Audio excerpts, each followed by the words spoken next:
Yes sir, ನಮಸ್ಕಾರ.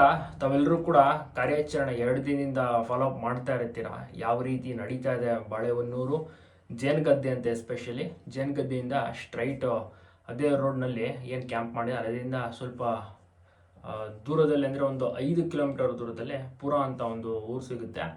ಆ ಪುರದಿಂದ back ಸೈಡೇ ಒಂದು ಒಂದು ದೈತ್ಯಾಕಾರದ ಒಂದು ಭಯಾನಕ ಕಾಡಿದೆ. ಕಾಫಿ ಎಸ್ಟೇಟ್ ಆದಮೇಲೆ ಒಂದು ಕಾಡು ಸ್ಟಾರ್ಟ್ ಆಗುವಂಥದ್ದು.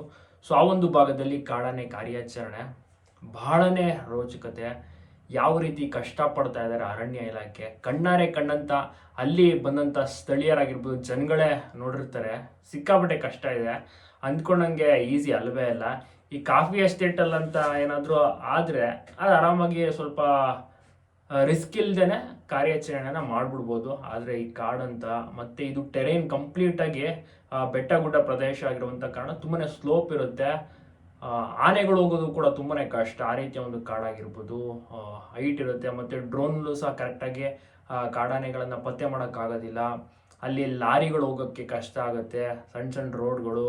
ಸೊ ಅಂಥ ಒಂದು ಜಾಗದಲ್ಲಿ ಕಾಡಾನೆ ಇರುವ ಒಂದು ಸುಳಿವು ಸಿಗುತ್ತೆ ಅರಣ್ಯ ಇಲಾಖೆ. ಬಟ್ ಏನು ಮಾಡೋಕ್ಕಾಗಲ್ಲ, ಪ್ರೆಷರ್ ಇರುವಂಥ ಕಾರಣ, ಅವ್ರಿಗೆ ಕ್ಯಾಪ್ಚರ್ ಆರ್ಡರ್ ಬಂದಿರುವಂಥ ಕಾರಣ ಅವರು ಅವ್ರ ಕೆಲಸವನ್ನು ಮಾಡಲೇಬೇಕು. ಇನ್ನು ಆನೆ ಮಾವುತ ಕಾವಡಿ ಟೀಮ್ ಆಗಿರ್ಬೋದು, ಮತ್ತು main support ETF staff, so ಮತ್ತು ಟ್ರ್ಯಾಕರ್ಸು, ಇದೆಲ್ಲ ಒಂದು ಟೀಮು ಸೇರಿದ್ರೆ ಒಂದು ಕಾರ್ಯಾಚರಣೆ ಮಾಡೋಕ್ಕಾಗೋದು. ಮತ್ತು ಆನೆಗಳ ಸಹಕಾರ ಕೂಡ ಅಷ್ಟೇ ಮುಖ್ಯ ಆಗಿರುತ್ತೆ. ನಮ್ಮ ಕುಮ್ಕಿ ಆನೆ ಯಾವ ಒಂದು ಬ್ರ್ಯಾಂಡ್ಗಿಂತ ಕಡಿಮೆ ಇಲ್ಲ ಅನ್ಬೋದು. ಕರ್ನಾಟಕದಲ್ಲಿರುವಂಥ ಒನ್ ಆಫ್ ದ ಬೆಸ್ಟ್ ಕುಮ್ಕಿ ಟೀಮ್ಸ್ಗಳು, ಯಾವೆಲ್ಲ ಕುಮ್ಕಿ ಆನೆಗಳಿದೆ ಅಂತ ನಿಮಗೆ ಗೊತ್ತಿರುತ್ತೆ. ಒಂದು ಸಪ್ರೇಟ್ ಟೀಮ್ ರೀತಿಯೇ ಮಾಡಿದ್ದಾರೆ. ಭೀಮಾ, ಮಹೇಂದ್ರ, ಸೊ ಇವೆಲ್ಲ ಆನೆಗಳು, ಮತ್ತು ನಮ್ಮ ಏಕಲವ್ಯ, ಅದೆಲ್ಲ ನೆಕ್ಸ್ಟ್ ಬ್ಯಾಚ್ ಆನೆಗಳು ಬರ್ತವೆ. ಸೊ ಎಲ್ಲವೂ ಕೂಡ ಒಂದು ಟೀಮ್ ಅಂತ ಹೇಳ್ಬೋದು. ಚೆನ್ನಾಗಿ ಕಾರ್ಯಾಚರಣೆನ ಮಾಡ್ತಾ ಇದ್ದಾವೆ ಇಲ್ಲಿ ತನಕ ಇಷ್ಟು ವರ್ಷಗಳಿಂದ. ಮತ್ತು ಈ ನಿನ್ನೆ ಮೊನ್ನೆ ಸಹ ಜಾಗ ಒಂದು ಕರೆಕ್ಟಾಗಿ ಏನಾದರೂ ಇದ್ಬಿಟ್ಟಿದ್ರೆ ಕ್ಲಿಯರ್ ಆಗಿ ಕ್ಯಾಪ್ಚರ್ ಆಗಿಬಿಡೋದು. ಬಟ್ ಜಾಗ ಆ ರೀತಿ ಇದೆ, ಏನೂ ಮಾಡೋಕ್ಕಾಗೋದಿಲ್ಲ.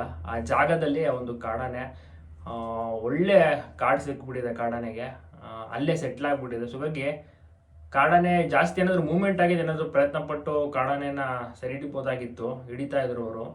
ಅದರಲ್ಲಿ ಜಾಗ ಒಂದು ಕಷ್ಟದ ಜಾಗ ಇರುವಂಥ ಕಾರಣ ಕಾಡಾನೆ ಸೆರೆ ಹಿಡಿಯೋದು ತುಂಬಾ ಕಷ್ಟ ಆಗ್ತಾ ಇದೆ. 2ನೇ ದಿವಸ ಕಾಡಾನೆ ಕಾರ್ಯಾಚರಣೆ ಸಹ ಆಗಲಿಲ್ಲ. 2 ಸತಿ ಹೋಗ್ತಾರೆ ಪಾಪ. ಫಸ್ಟು ಬೆಳಗ್ಗೆ ತಿಂಡಿ ಮಾಡಿಕೊಂಡು ಆನೆನ ತಗೊಂಡು ಹೋಗ್ತಾರೆ ಒಂದು ಕ್ಯಾಪ್ಚರ್ ಕಾಡಾನೆ ಇರುವಂಥ ಒಂದು ಲೊಕೇಶನ್ಗೆ. ಮಧ್ಯಾಹ್ನ ಸುಮಾರು 1-1:30-2 ಗಂಟೆ ತನಕನೂ ಸಹ ಕಾಡಾನೆ ಕಾರ್ಯಾಚರಣೆ ಸೆರೆ ಹಿಡಿಯೋಕ್ಕೆ ತುಂಬಾ ಪ್ರಯತ್ನ ಪಡ್ತಾರೆ. ಬಟ್ ಆ ಒಂದು ಕಾಡಾನೆ ಆ ಒಂದು ಜಾಗದಿಂದನೇ ಎಸ್ಕೇಪ್ ಆಗ್ತಾನೆ ಇಲ್ಲ, ಮೂಮೆಂಟ್ಸ್ ಆಗ್ತಿಲ್ಲ. ಅಲ್ಲೇ ಚೇಸ್ ಮಾಡೋದು, ಬೆರೆಸೋದು, ಸೊ ಈ ರೀತಿಯ ಒಂದು ಗೀಳಿಡೋದು ಎಲ್ಲವನ್ನೂ ಕೂಡ ಮಾಡುತ್ತೆ. ಮತ್ತು ಸ್ವಲ್ಪ ಹೊರಗಡೆ ಬರ್ತಾರೆ, ನೀರಿಗೆಲ್ಲ ಆನೆಗಳಿಗೆ ಕುಡಿಸಿ ಸ್ವಲ್ಪ ಅವರು ಕೂಡ ಊಟವನ್ನು ಮಾಡಿಕೊಂಡು, ಮತ್ತೆ ಸ್ವಲ್ಪ ಪ್ರೆಷರ್ ಇದ್ದಂಥ ಕಾರಣ ಸರಿ ಆಯಿತು ಅಂದ್ಬಿಟ್ಟು ಮತ್ತೆ 2:30-3 ಗಂಟೆ ಅಷ್ಟರಲ್ಲಿ ಮತ್ತೆ ಒಳಗಡೆ ಹೋಗ್ತಾರೆ ಏನು ಕಾಡಾನೆ ಇರುವಂಥ ಒಂದು ಜಾಗಕ್ಕೆ. ತುಂಬಾ ಕಷ್ಟದ ಜಾಗ ಇರುವಂಥ ಕಾರಣ ಆಗೋದೇ ಇಲ್ಲ, ಏನು ಮಾಡಿದ್ರು ಆಗೋದಿಲ್ಲ. ಸೊ ಹೀಗಾಗಿ ವಾಪಸ್ ಬರ್ತಾರೆ ಮತ್ತೆ ಒಂದು 5-5:30 ಅಷ್ಟೊತ್ತಿಗೆ ಹೊರಗಡೆ ಕ್ಯಾಂಪ್ ಹತ್ರ ಮತ್ತೆ ಎಲ್ಲ ಸೇರ್ಕೋತಾರೆ. ಅದಾದಮೇಲೆ ಸ್ವಲ್ಪ ಹೊತ್ತಿಗೆ MLA ರಾಜೇಗೌಡರು ಕೂಡ ಬರ್ತಾರೆ. ಆ ಒಂದು ವಿಡಿಯೋ ಫುಟೇಜ್ಗಳನ್ನು ಸಹ ತಾವೆಲ್ಲರೂ ನೋಡಿರ್ತೀರ. ಸೊ ಒಟ್ಟಿನಲ್ಲಿ 2ನೇ ದಿನದ ಒಂದು ಅಪ್ಡೇಟ್ ಕೂಡ ಇಷ್ಟ ಆಯಿತು. ಮೊದಲೇ ದಿನ ಏನಾಯಿತು, 2 ಆನೆಗಳನ್ನು ಮಾತ್ರ ತೊಗೊಂಡೋಗಿರ್ತಾರೆ ರೇಡಿಯೋ ಕಲರ್ ಮಾಡಬೇಕು ಅಂತ, ಆದರೆ ಆನೆ ಕೂಡ ಸಿಗೋದಿಲ್ಲ. ಮತ್ತೆ ವಾಪಸ್ ಮಹೇಂದ್ರ ಮತ್ತು ಭೀಮಾ ಕ್ಯಾಂಪ್ಗೆ ಬರ್ತಾರೆ. 2ನೇ ದಿವಸ ಎಲ್ಲ ಆನೆಗಳನ್ನು ಕೂಡ ತಗೊಂಡೋಗಿರ್ತಾರೆ. ಅದರಲ್ಲಿ ನಮ್ಮ ಸ್ವಲ್ಪ ಜೂನಿಯರ್ ಅರ್ಜುನ ಗಾಬರಿ ಆಗಿದೆ, ಯಾಕೆಂದರೆ ಆ ಕಾಡಾನೆಗೆ ವಿಪರೀತ ಮದ ಬಂದಿರುವಂಥ ಕಾರಣ ಸ್ವಲ್ಪ ಜೂನಿಯರ್ ಅರ್ಜುನ ಕೂಡ ಗಾಬರಿ ಆಗಿದ್ದಾನೆ, ಸ್ವಲ್ಪ ದೂರ ಕೂಡ ಓಡಿದ್ದ. ಬಟ್ ಇವರು ಮಾವುತ ಮತ್ತು ಕಬಡ್ಡಿ ಹೋಗಿ ಆ ಒಂದು ಆನೆನ ತಗೊಂಡು ಸರ್ಪ್ಲಿಯನ್ನು ಹಾಕ್ಕೊಂಡು ಕ್ಯಾಂಪ್ಗೆ ಆರಾಮಾಗಿ ಕರ್ಕೊಬಂದು, ಅದೇನು ತೊಂದರೆ ಆಗಲಿಲ್ಲ. 1 ಅವರ್ ಸ್ವಲ್ಪ ಡಿಲೇ ಆಯಿತು, ಅದು ಬಿಟ್ಟರೆ ಇನ್ನೇನು ಸಹ ತೊಂದರೆ ಆಗಲಿಲ್ಲ. 2ನೇ ದಿವಸದ ಒಂದು ಕ್ಯಾಪ್ಚರ್ ಆಪರೇಷನ್ ಏನಿತ್ತು ಇಷ್ಟು ಒಂದು ಅಪ್ಡೇಟ್ ಆಯಿತು. 3ನೇ ದಿವಸ ಇವಾಗ ನಡೀತಾ ಇದೆ, ಮುಂದುವರಿಯುತ್ತೆ. 3ನೇ ದಿವಸ ಕೂಡ ಥರ್ಮಲ್ ಡ್ರೋನ್ ಕೂಡ ತರಿಸಿ ಆ ಒಂದು ಥರ್ಮಲ್ ಡ್ರೋನ್ ಮೂಲಕವೂ ಕೂಡ ಕಂಪ್ಲೀಟಾಗಿ ನೆನೆ ನೈಟಿಂದನೇ ಸಹ ಟ್ರ್ಯಾಕಿಂಗನ್ನು ಸಹ ಮಾಡ್ತಾ ಇದ್ದಾರೆ. ಅರಣ್ಯ ಇಲಾಖೆಯಲ್ಲಿ ಎಸ್ಪೆಷಲಿ ಮೇಯ್ನ್ ಏನಂದರೆ ETF ಟೀಮ್ ಇದೆಯಲ್ಲ, ತುಂಬಾ ಇಂಪಾರ್ಟೆಂಟ್. ಮತ್ತು ಟ್ರ್ಯಾಕಿಂಗ್ ಟೀಮ್, ಸೊ ಆನೆಯನ್ನು ಟ್ರ್ಯಾಕ್ ಮಾಡೋದೇ ತುಂಬಾ ಇಂಪಾರ್ಟೆಂಟ್. ನೆಕ್ಸ್ಟ್ ಬರೋದೇ ಡಾಟಿಂಗ್ ಪ್ರೊಸೆಸ್ಸು, ನೆಕ್ಸ್ಟ್ ಬರೋದೇ ಹಗ್ಗ ಕಟ್ಟೋದಾಗಿರ್ಬೋದಿಲ್ಲ. ನಿಜವಾಗ್ಲೂ ETF ಟೀಮ್ಗೆ ಬಹಳನೇ ಕಷ್ಟದ ಕೆಲಸ, ಅವರೊಂದು ರಿಸ್ಕಿ ಜಾಬ್ ಅಂತ ಹೇಳ್ಬೋದು. ತುಂಬಾ ಕಷ್ಟ. 24 hours ಡ್ಯೂಟಿ ಬೇರೆ.